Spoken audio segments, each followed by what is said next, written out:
Welcome to the Passive Income Podcast. I'm your host, Dividend Dave. Please be sure to join the Passive Income Posse by clicking that subscribe button below. As you can probably tell, I'm super excited about this episode. Joining me is former NHL goaltender Eddie Lack. Eddie, please go ahead and give yourself a little bit more of an introduction for those. Most of us know who you are.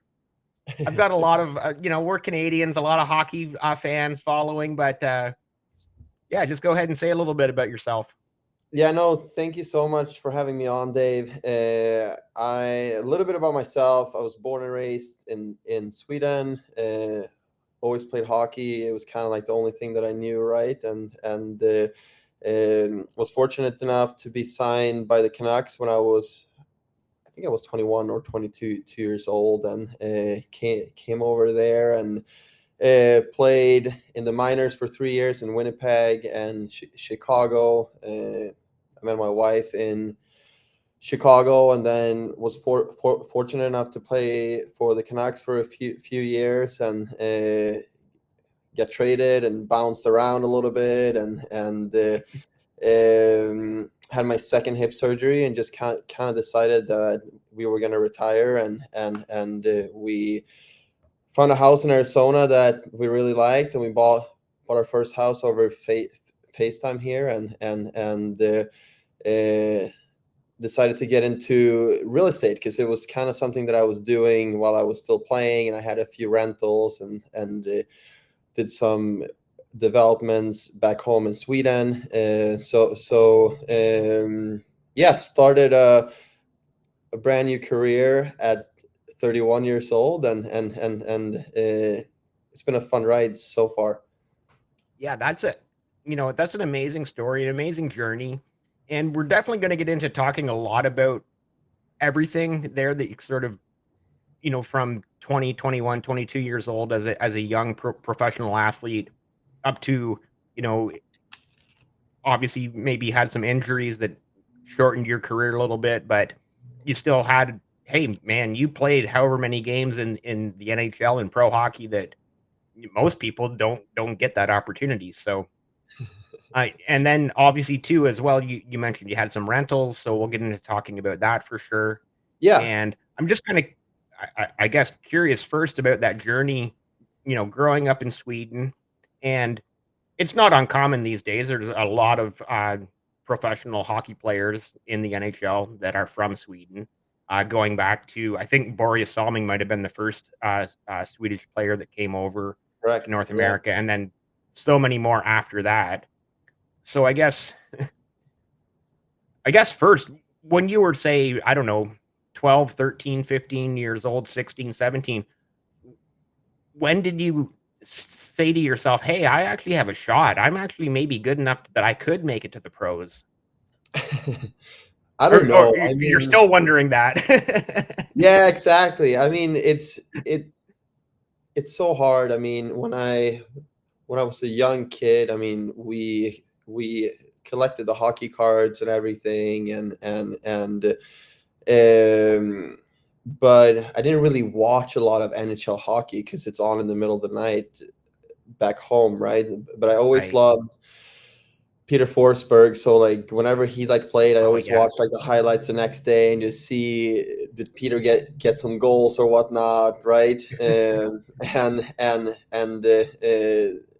was kind of like the thing, but I never really like saw myself playing over here until way later. I mean, I was so focused on just like making it the next step in like Sweden and in like the junior leagues first, and then when I made it pro in Sweden, in the second division to make it up to like the first division, and I never really thought that I was ready until basically I got that phone call from like the the Canucks saying that they want to sign me, and I have like 4 hours to like decide, right? So, Yeah. uh, yeah, it it's like weird because I had goals, obviously, but a lot of my goals more more was within Sweden, and I didn't really think that I was ready yet. But someone in the Canucks system thought I was ready, so yeah, here I am. Yeah, well, no, and the Canucks obviously have had a great history of scouting in Sweden, going back to so many players on the Canucks. Um, well, before even the Sedins, there's been so many other Swedish players on the Canucks as well. And I know you had the opportunity to play with the Sedins, and I'm sure others. I think maybe Marcus Naslund was probably already retired, or perhaps on another team by the time you got to the Canucks. But great history between the Canucks and Sweden, right? Yeah, and like funny story, Marcus was actually like the first day that I came over for development camp in Vancouver. Marcus was actually sitting there having breakfast at the same hotel as me, and I was just like too nervous to go up and say like hi, but but yeah. You're like, you're gonna be shooting pucks at me tomorrow, and Yeah, like this was just when he retired, I think, because okay, I think that he maybe retired a year or so before I signed. But yeah, like what a legend! Like I got the chance to meet him a little bit later, and like great, great, great guy. Like most of the Canucks guys that I played with. So yeah, right. what knew about. So this is the Passive Income Podcast. So we do obviously talk about money a lot, and I have had the opportunity. I've had one other professional athlete on here, but that person, at Invested Athlete, shout out to him, plays in the CFL, and obviously the CFL, the money is way, way different than any other pro sports league in North America, especially the CFL compared to the NFL, just night and day difference. And obviously, I don't know the contracts you signed, but playing in the NHL, that means in your 20s as a young adult, you probably signed some nice multi-million dollar contracts, and all of a sudden, like, basically you had that opportunity right off the hop that most people don't have that as an option. I definitely didn't like sign as a pro athlete in hockey or baseball, or I obviously I did not play on the PGA in golf, and I was not making $1 million a year in my 20s, or two or three or four, whatever it might have been. So right off the hop, those early years, you're making a fair bit of money, which is great. Kudos to you. And I guess sort of the mindset of, you see some of these stories of whether they're NBA players or whoever, and it's like, oh, they've signed a contract for 5, 8, $10 million, but then they've just blown it on who knows what, like expensive cars and things that don't last. Did you kind of have like sort of a better mindset with money right from the get go, or sort of how did you handle having that much money as a young adult? Yeah, I mean, like I wouldn't sit here and say that it was completely pain free. Like I had to learn my lessons along the way, and like uh, I definitely learned like kind of first with the investment, because like I mean when you get a bag of money like that, I mean everyone kind of uh, comes to you and they want a piece and they want to help you invest and everything, and like I just didn't really know what to do or what to expect, and like everyone is always promising like the world in the beginning, right? And Yeah, then it usually never really pans out like like that. I was fortunate enough that my family's been investing in real estate since I was young, and my grandpa was really high on real estate and everything, and that's sort of how like he built his wealth back home, and that kind of piqued my interest. And then like after I retired and everything, it's I like real estate because it's like tangible and I can touch Tangible, it. real. And right, and but there's been like a learning curve with that too. I mean, through different property managers and like contractors. I mean, I like do some like flips and spec builds here myself as well. So it's you always try to learn from people that has gone through it before, right? There's definitely been like a learning curve since I came here, knowing no one, right? And learning who to like trust and who kind of lives up to their word, and that's what they're supposed to be. So yeah. Right, right. Well, you definitely want to start talking about real estate, and we will get into that. I could Yeah, talk yeah, about sorry. hockey all day long. So I am also kind of, and I don't know if it happens in any pro sports, whether it's the NHL, NBA, MLB, NFL, whatever. Like, I really think, and maybe they do have like nowadays, maybe they do have more programs set up to help these, young 20-year-olds who are suddenly making millions of dollars a year. Listen, a pro sports career only lasts for so long, especially the NFL. You might only play one season, or the NHL. You're going to play for 5, 6, 8 seasons. Maybe if you're Sidney Crosby or Ovechkin, you're going to play for. But those are kind of outliers, and I think those pro sports leagues really need that to help these people realize, these young kids, like like you said, you were 21, 22, realize like, hey, this is great money now, but you've got to think about still having a big piece of this pie, 40, 50 years down the road when you're 60 and 70, right?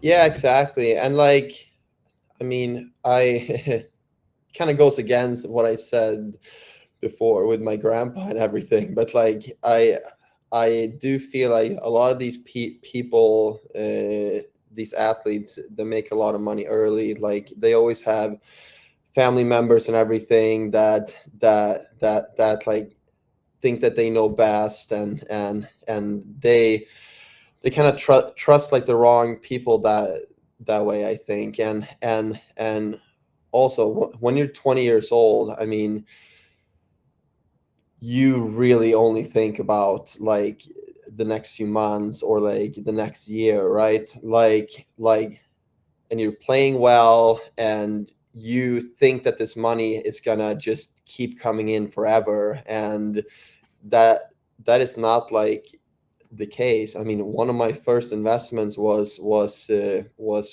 the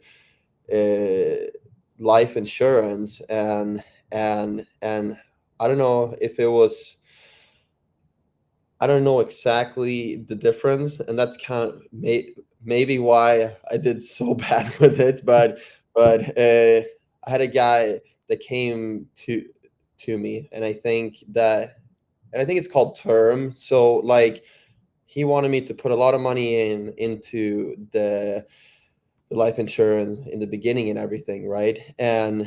Right. And that's all great while you're still making a lot of money, but like when that stops, and as an athlete, just like you said, like your career is so short. But the problem with this was that even after I retired and I was in my 50s and 60s, I like still had to put the same amount of money into this as when I was playing, because otherwise it wasn't going to work. So like Yeah.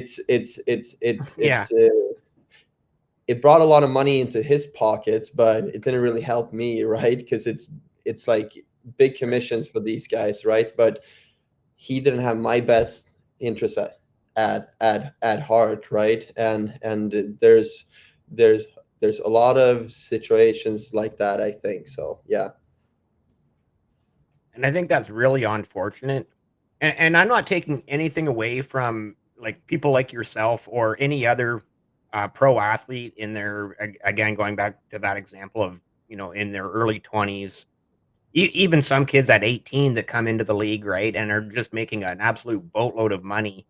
And you know Yeah, what? If you go and blow 100 grand on an expensive car, good yeah, for you, basically, because you can afford that, right? But at the end of the day, you still have to think about the future. And I'm hoping more and more uh, young athletes who are making these millions and millions of dollars a year,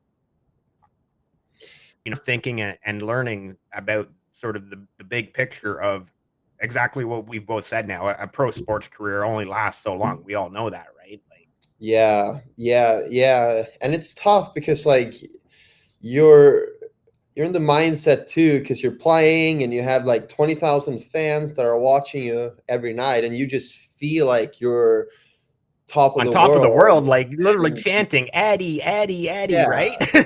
yeah, exactly. And like nothing can hurt you, but that's not like true. And I think the the smart guys is who gets interested in their investment and they Right. learn about it. And I think that the biggest mistake that you can do is just give a bunch of money to one guy and say help make it grow, but then you don't educate yourself at all with it, right? Because like Right. You still have to do money's your own never research and do your own really. due diligence, no matter who you are. Yeah, exactly. I mean, like in my experience, money is like never really completely passive. I mean, you have to do some work or educate yourself to ask the right question, etc. Right. Right? And that was my mistake in the beginning. I think it was just like, oh well, like this guy is saying that I'm gonna make this much money a year, like just like take this much and like it sounds amazing, right? Yeah. But that's not really how all of this works. I'm also interested. You just said, like, playing in front of 20,000 fans and you feel like nothing can hurt you. You were a goaltender. There are guys in that league that can shoot the puck at it, like, at this little frozen rubber disc coming at you at over 100 miles an hour. What do you mean nothing can hurt you? Like, come No, on. I know, but I have gear and everything. Like everyone always says, like, "Oh, you're like such an idiot for being a goalie," and I'm like, okay, I have full protection and I stand in front of these shots, right? Like, but I have my full gear on it, and then it's maybe like 1 in 1,000 shots that hurts, right? Compared to the players that are out there that has to block shots with like half the gear that I have. I mean, who is the idiot in this case? I've honestly, in all my years of watching and playing hockey, I've never heard someone say it like that. Yeah, That's interesting. yeah, That's great. Yeah, you're right. Those defensemen standing there with not nearly as much equipment on as the goalie, and they're blocking shots, and yeah, they're getting, well, and you see it too. They do get hurt, right? Like, yeah. Oh yeah. I mean, like, there's always broken feet and ribs and fingers and other body parts, right? So yeah, I yeah. mean,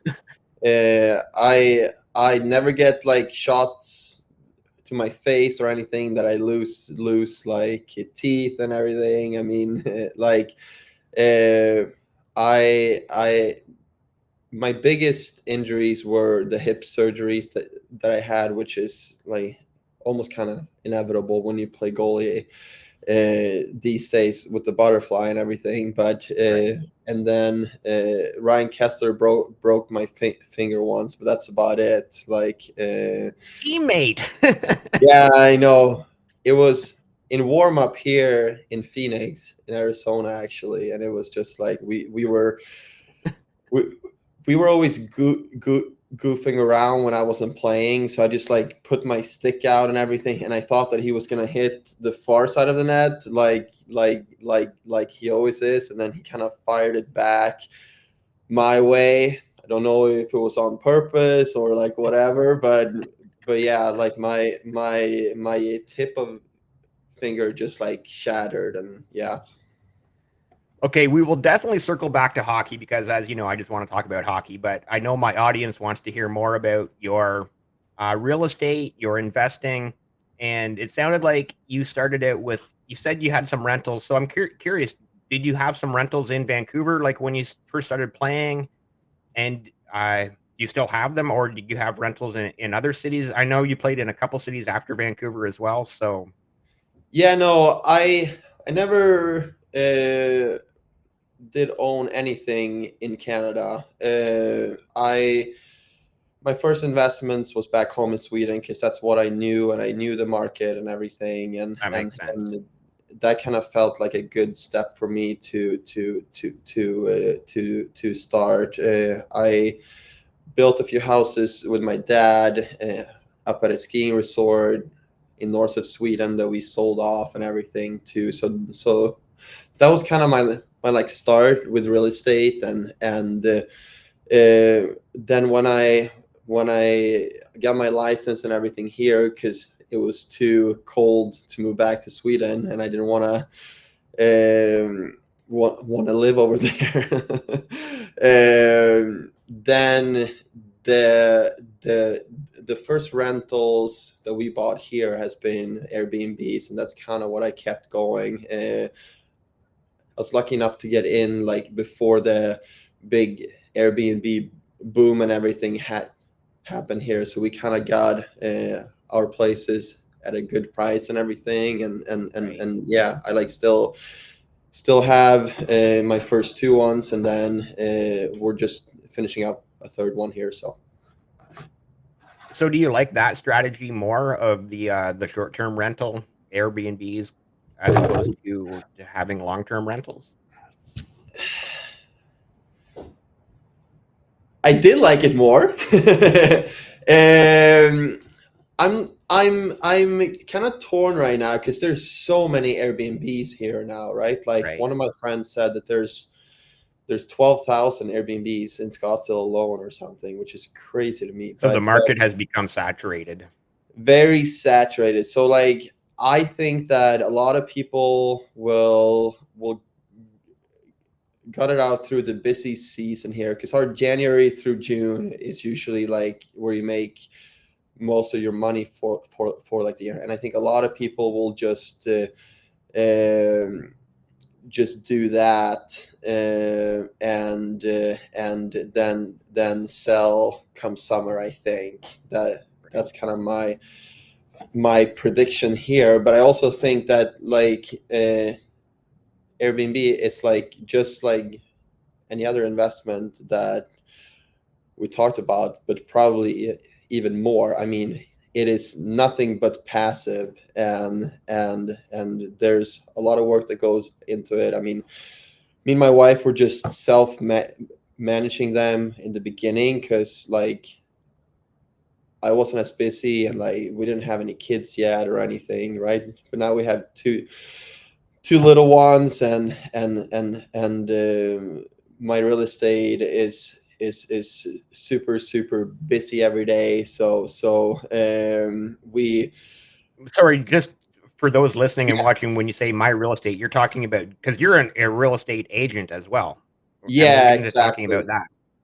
Yeah, exactly. So like I kind of have like three different parts of my business. One is just the resale side of it, just being an agent, and I sell about 40 million worth of real estate a year.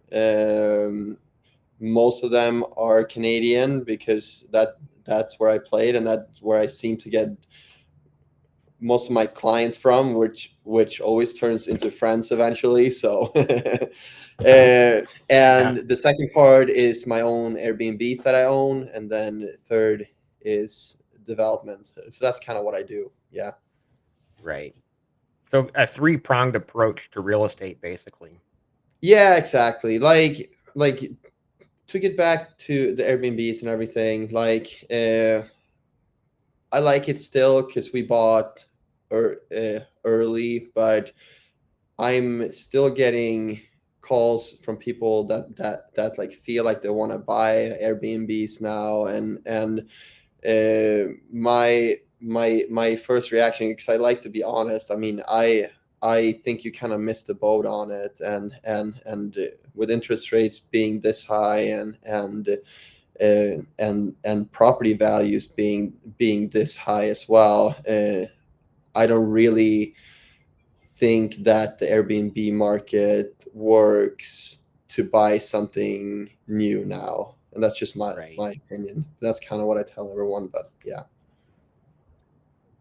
I'm also interested. Do you also invest in the stock market at all? Is that sort of any part of your portfolio? Is that something you're interested in? Because that's definitely something we talk about a lot Yeah. here on the Passive Income Podcast. Yeah, so that's something that I'm interested in, and I'm just kind of starting to dabble in it a little bit. I'm not really like, I don't feel like I'm that comfortable yet with it, but I'm learning as we go, and yeah, I mean, it's definitely something that I'm interested in doing long term as well. Yeah, It's just the market's been so good here, so I've just been super heavy invested with real estate, but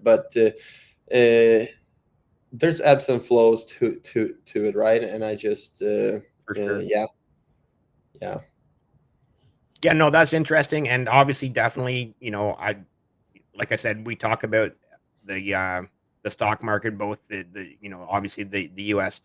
Companies and stocks, as well as so many Canadian stocks here on the Passive Income Podcast, and I would highly encourage you to definitely do your own research and you do your own yes, due diligence and get into doing what is right for you, basically, right? yeah. And like, I mean, if there's people like you that invest in the stock market and you're doing really well, I mean, I'm like the first guy to applaud you because you've done really well, right? I'm just not there yet with my knowledge on it. So, but I'll get there. Yeah, yeah. No, that's good. Okay, I'm gonna keep with your real estate portfolio or your real estate, but I am gonna circle it back to hockey. Yeah, Man, that one property you have listed that's got a hockey rink in the basement yeah, it's pretty cool. Like, in and Arizona. In yeah, Arizona, you've got a exactly. hockey rink in your basement in Arizona. Yeah, I know it's nuts. Like, and the house in itself is like really nice too. I mean, the owner kind of wants me to make sure to say like, we can do more things than hockey rink in there, right? Because you're kind of limiting yourself a little bit, especially in Arizona with the hockey rink in the basement, right? But yeah, I mean, uh, it's really cool, and everyone thinks it's just fake ice, but it's real ice. He puts it in September every year, and I think he takes it out in May. So yeah, it's fun. I was actually thinking that, or like just when I got home from work tonight, and I was thinking about things we're going to talk about, and I was like, I wonder if they can keep that ice in that basement 12 months a year. And I'm like, I'm guessing in Arizona in the summer when it's like 120 degrees Fahrenheit, I'm like, it's Oh, probably it's too just way hot. too hard. You just Yeah, can't keep the ice in the basement when it's that hot.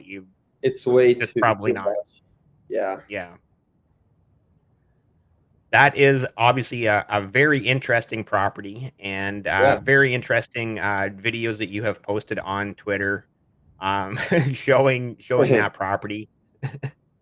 And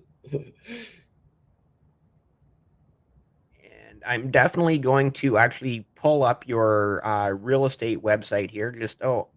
I'm clicking the wrong buttons. Give me 2 seconds to get the right. Just got to click the right things here.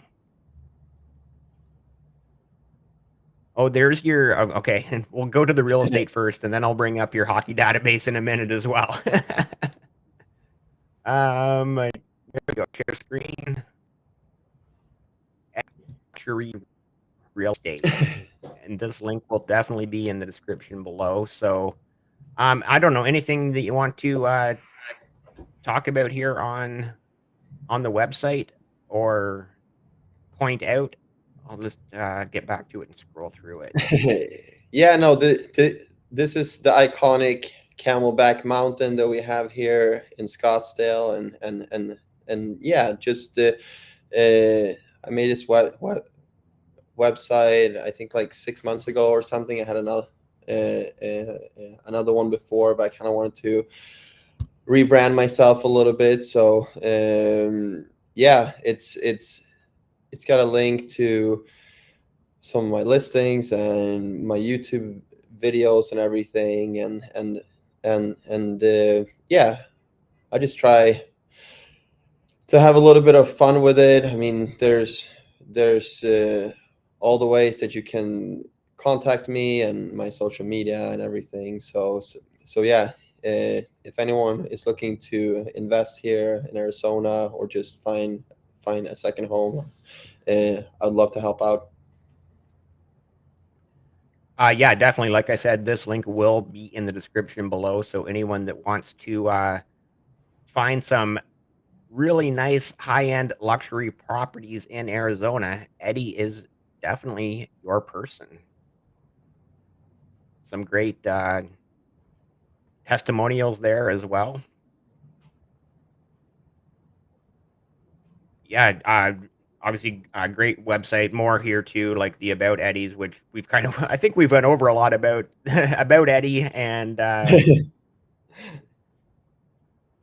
the Eddie online, buying a house, selling a house, the contact information over here as well. So this link, like I said, will be in the description below. And Awesome. we we do have this one as well. Share this tab instead. You can find Eddie on Twitter. On Twitter at So, Eddie so Lack. someone told me today that I'm posting uh, too much real estate on there, and I'm turning into a used car salesman. Oh, you can never post too much on Twitter, to be quite honest. No, I know, but that's my Oh life yeah, now, here's the one right? I commented on this. There's no way I could put a puck past you. I like to think that I could, but I can't. Yeah, no, that's my friend Matt. He used to play in the OHL, but uh, he's a professional golfer here now in Arizona. So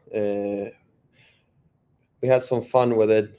That's the rink. I mean, it's like big, and like the ice is great and everything. So yeah, Yeah, wow. if anyone has 12 million bucks laying over, just let me know. Oh, I left that $12 million in my other jeans. Yeah, exactly. Yeah, exactly. So Oh wow, you just shut him right out. yeah, I know. I Oh had to for show 8. him who the boss is. Yeah. Yeah, like I said, I commented on that. You said, "Oh, you maybe you could," and I'm like, "I'd like to think I could, but I'm sure I can't." No, I love it. That's fun. That's fun. Um, so basically, you're heavy into the real estate investing. You're starting to maybe dabble a little bit in the stock market, and that's sort of basically your investing approach. And I guess also sort of part of that story is that transition period too from pro athlete, from NHL goaltender to realtor. Like, I guess what was that sort of time in your life like where you realized, okay, it's time for me to I need to hang them up. I have this, you know, hip injury or injury that I'm just not coming back from. And Yeah, exactly. No, like I saw well, when I had my second hip surgery, I kind of before I had the surgery, I thought to myself that I've been playing on like 85% for so long now, right? And if I can't come back 100 and like feel 100% without like pain in the hips and everything, then I'm not gonna get back. And like I just never felt that I got to that level where I wanted to be to compete. I mean, I was good enough for like one or two, three skates a week, but when like you're trying to play like pro and you have to strap the pads on every single day, and a lot of times it's like twice a day with the games and everything, like uh, my body just wasn't good enough for it. So yeah. Yeah. Yeah, you had the morning skate on like a game day skate, and then the evenings you're actually playing a game, and it's if your body's telling you no, it probably means no. Yeah, exactly. And then basically it sounds like just sort of because of your background in Sweden with your parents and your grandparents already kind of knowing the real estate market in Sweden, that's you just kind of, you know, um, transitioned to that. Is that fair to say? Yeah, exactly. And it was just something that I grew up with and I felt comfortable with it, and I kind of knew where to look to learn. And like the first Airbnb that we bought was because we so I just had my hip surgery and we were just bored in the hotel room in New Jersey, and we started to watch this show. It's called um, Home Away or something, I think, and this was 2018, and it was about Airbnbs in Australia, I think it was, and that kind of just like piqued my interest, and then I bought a ton of books and like started listening to podcasts and everything, and just um, Kinda learn dove head first I into it. can, right? Yeah, exactly. And like back back then, it was like it wasn't that many Airbnbs here, and like the Airbnbs that we had here, it was more like your mom and pop Airbnbs that oh yeah, we have some leftover furniture in the garage, so we're just gonna throw throw that in there, right? I mean, now it's such a big business, so like you have to specify it for Airbnb with like all your renovations, if you're renovating, with all your furniture, with like your pool, with everything, right? So uh, everything has just changed here the last, I would say, 3 years with the Airbnb. I mean, it was Right. a lot easier in the beginning. You like really have to think outside the box now, so yeah. Interesting. Obviously, great story, absolutely fantastic. Sort of, that growing up in Sweden, getting that opportunity to play pro hockey, playing for I believe you played for 6 or 7 seasons in the NHL. Yeah. Obviously, you know, you make some really good money when you play a pro sport in North America, but then, you've kinda, like sure, you have great memories in Vancouver. I believe you also, played in Calgary, and you mentioned New Jersey as well, and you've kind of, great memories. That's sort of in the past now, and we're looking towards the future. Yeah, exactly. I mean, it's I'm a guy that never really looks back that much because I can't really do much to change it, right? Yeah, And you can't change the past. no, exactly. So yeah, like I'm just full speed ahead now, and trying to make the best out of this as I can for my kids and my wife and my family and everything, right? So no, it's been a fun time to get in. Like I said before, I feel that I was kind of lucky because I got in at the right time, and the market was super hot, and kind of Right. built my clientele and everything then when it was hot. I mean, to like really start selling as an agent, I mean, it's really really tough in the beginning to just build your clientele and everything, but feel that I got lucky and I got in at the right time.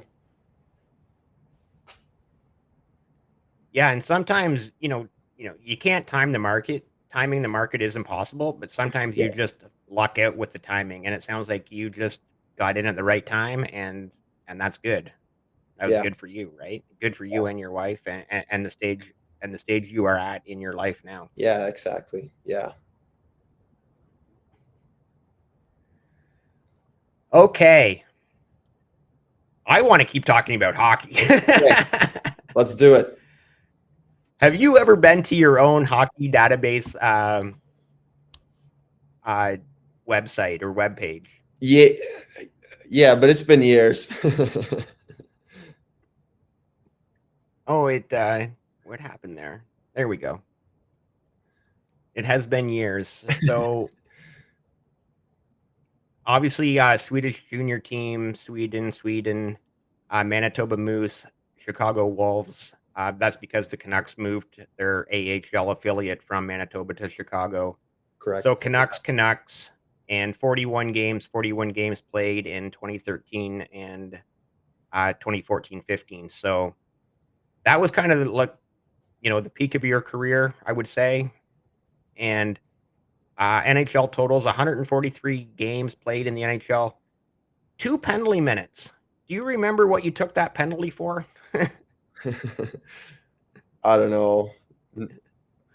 I don't know. Yeah, who knows, right? No, I must have had more penalties in the NHL. I didn't? That's weird. It says too that, That's like, good. they're usually pretty correct on this website. Yeah, no, I don't know. I mean, But, like, yeah, I don't know. Yeah. and, 9 shutouts, and I'm sure you saw that picture I posted on Twitter the other day that you had 4 of them just in that one season, so Yeah, exactly. No, that was a good season with the Canucks, and yeah, I mean, there's no uh, there's no secret that the Canucks was my favorite team that I played for, and I love the city, and I love my teammates and the fans and everyone around the team. So yeah, that's us. That's us. yeah, exactly. So yeah, just I was really sad when I got traded, but yeah, That's part of the game too, that's part of pro sports, it right? You, is. like, It is. Yeah. you trades happen and, contracts end and you get signed somewhere else or whatever happens, so that's part of the game. Yeah. Part of the business side of it, right? Yeah. Correct. Awesome, well, huge congratulations to you because 143, starts reliefs in the NHL is more than so many other people, right? Like, not everybody can be Patrick Roy or Martin Brodeur or nowadays Marc-Andre Fleury, but, who have Correct. however many 600 wins or 550, 600 wins and 1,000 games. But even 143 games in the NHL, man, that's impressive. That's way more than everybody else I know, basically, right? Yeah. No, it was a fun ride. I mean, obviously, when you think like back on it, like I'm happy with my career, but like I always think too if there You was, always wish there was more, right? yeah, like you always wish that there was more, and you always wish that like was there anything else that I could have done differently to kind of save my hips and everything, but yeah, I mean that was my journey, and I got to be happy with it, and I got to live my dream for a few years at least. So yeah, it was fun. Yeah. Okay, a few more questions before we wrap it up. Yeah. Do you have a favorite memory of a save on somebody like a Sidney Crosby or an Ovechkin or any one of those top star players? Do you have like a favorite memory of I just blocked the door on that guy? I don't know, like the save that I made in the shootout for us to clinch the playoffs against LA at home was pretty special because I had like family in the stands, like my mom and stepdad were there, and my wife was there, and I think her parents were there as well. So it was just like a fun moment to clinch the playoffs when you work hard so long time for it, right? And like the 82 game season is like always a grind, It's a and grind for just sure. to yeah, exactly. And just to uh, make your goal like that with one save. I mean, it was pretty cool. So yeah. Okay, another quick question. Were there any of those guys where you're just like, "Oh, this guy's coming at me again"? Guys like Crosby and Ovechkin, like, was it, or do you just have the mindset of, "Hey, this is my job. I'm going to stop them," whether it's Crosby, Ovechkin, or whoever else? We Steve had a Stamkos. So Steven scouting. Stamkos has got to be another one. You're looking at that guy coming at you, like, "Oh my goodness," right? Yeah, exactly. No, like we had scouting report on all the players and everything, and you definitely kept an extra eye on those top guys. But there's nothing really that you can do di- differently with them because you can't cheat one way or like the other because then they just exploit that, right? Beat you on the other side, basically, right? Yeah, exactly. So it's more about just like keeping an eye on where those guys are at all times because like they're gonna get the puck like eventually, right? So yeah. Yeah. Okay, one last thing before we wrap up. Yeah. This jersey that I'm wearing, I do apologize. It is not an Eddie Lack jersey. It Yeah. is a former assistant captain, though. Any guesses? And I'm 100% sure this is a former teammate of yours who I have on the back of this jersey. Well, I'm trying to see if I can see the number on the side, but Oh, uh, okay, that'll give it away.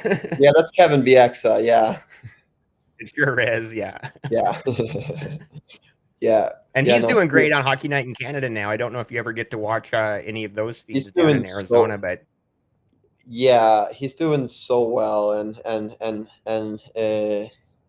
it couldn't happen to a better guy. I mean, he was driving me to the airport for those two years when we had road trips and everything. So amazing guy, amazing family and everything. So yeah, really happy for him.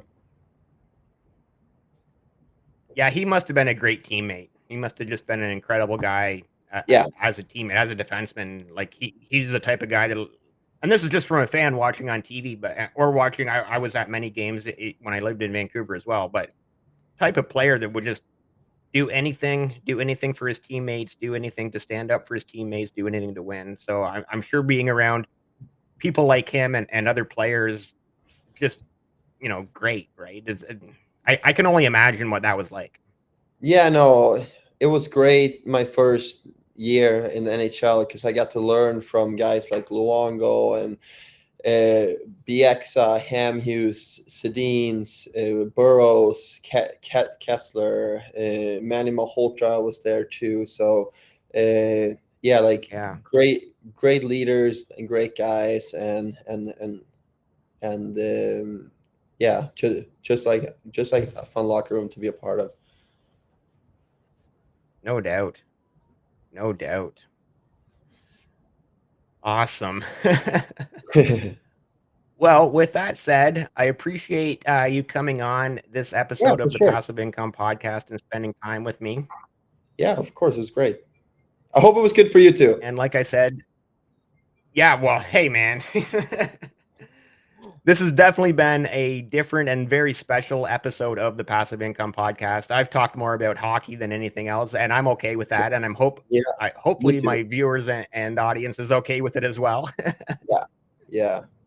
You know, I still love hockey, so yeah, it's always fun to remember back a little bit.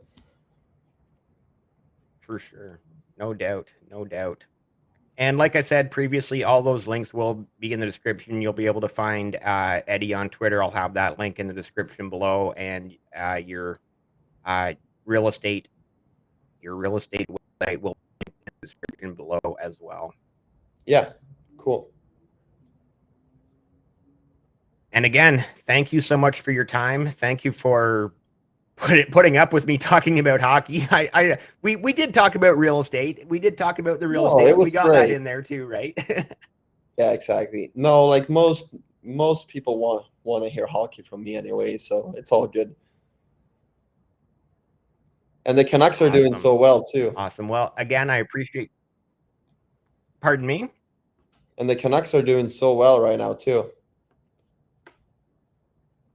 Oh yeah, their best season since you were there Yeah. in 2014-15, right? Yeah.